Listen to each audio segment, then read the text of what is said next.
So everything kind of comes back to this trust gap. And that's a massive light bulb for me, is that everything in our sales and marketing efforts has to be to further trust. And here's what's awesome is trust and velocity have the greatest marriage in history.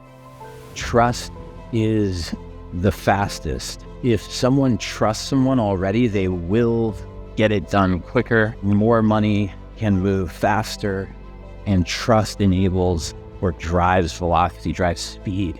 So if you're trying to move fast, you want to grow fast, I got news for you.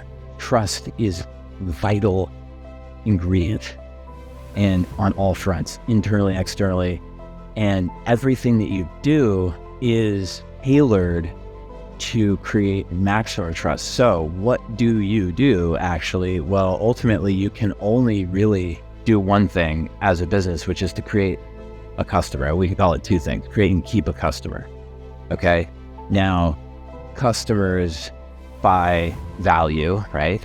As packaged as services. We've already talked about value is a solution to a pain or a problem, or it can be articulated as access to an opportunity. Your value proposition is an articulation of one of those two. Who do you do one of those two things for is essentially your value prop.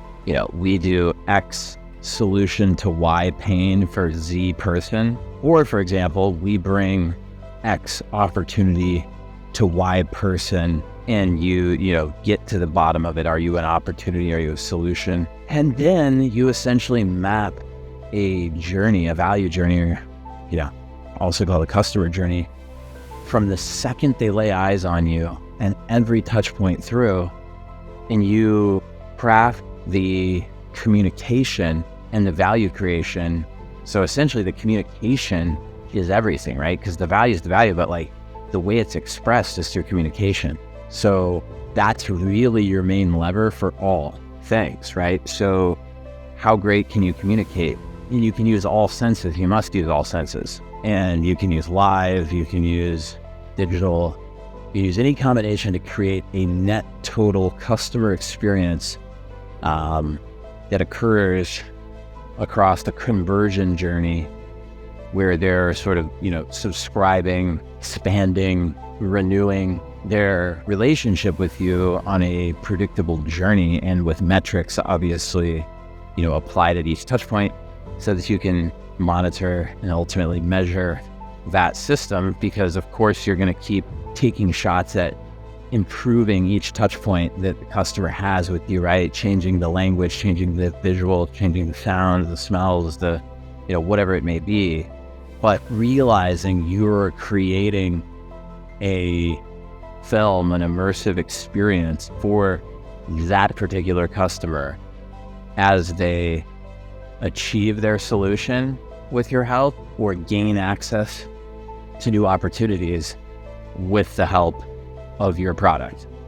So that's really the philosophy, in embracing that, stepping into the director's shoes, into the screenwriter's shoes, and taking full responsibility for every molecule of the customer experience. I love the Peter Drucker quote where he says, marketing is your entire business from your customer's perspective. Think about that. And we'll use the word marketing as, sales will be as part of that for Mr. Drucker in those days. So effectively, what he's saying is everything about your entire business, but from the perspective of the customer, seeing it through their eyes, that's actually what marketing is. So it's fascinating, right? So it's about talking about their problems. It's about talking about them all the time. Only them, basically, right? Outcomes they care about only, over and over and over again. And of course, tons of talk about the problems they're experiencing. As soon as you can articulate their problem better than they can, they immediately will give you trust, all right?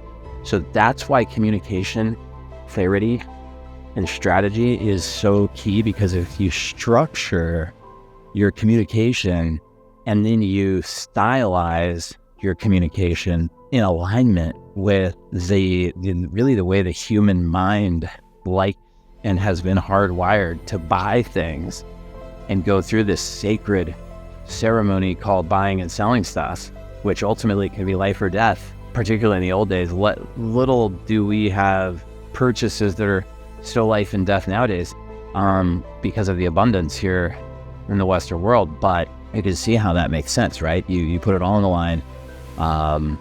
You invested your family's time, money, and energy to create crop, a good. It's all on the line, man. Like, and you take it to the marketplace that one time a year, and if you don't sell stuff, well, guess what? You're going hungry.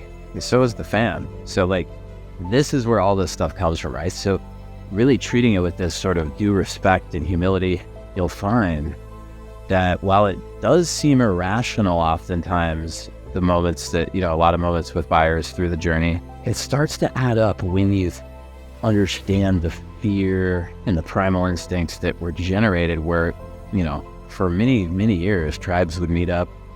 They would trade things, and sometimes it would end in blood. Sometimes it would be okay and nobody get hurt. But I mean, hair was up on the back when two tribes met for trading, right? It wasn't all gonna go well. There was probably someone gonna try to steal from somebody, and it was time to be on high alert, man. So it's not just your stinky little product. It's like a million years of evolution that's getting people up on their toes when they're buying and selling. It's a sacred moment.